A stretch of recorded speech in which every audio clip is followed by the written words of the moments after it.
Dia datang tanpa suara, tapi pulang dengan sejarah. Marco Bezzecchi, sang gladiator senyap, akhirnya membuktikan.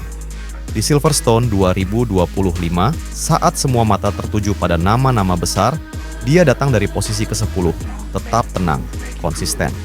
Satu persatu ia lewati, dan saat sang pemimpin Quartararo terhenti karena masalah teknis, Bezzecchi mengambil alih. Tanpa selebrasi berlebihan, tanpa teriakan. Hanya satu hal, pembuktian.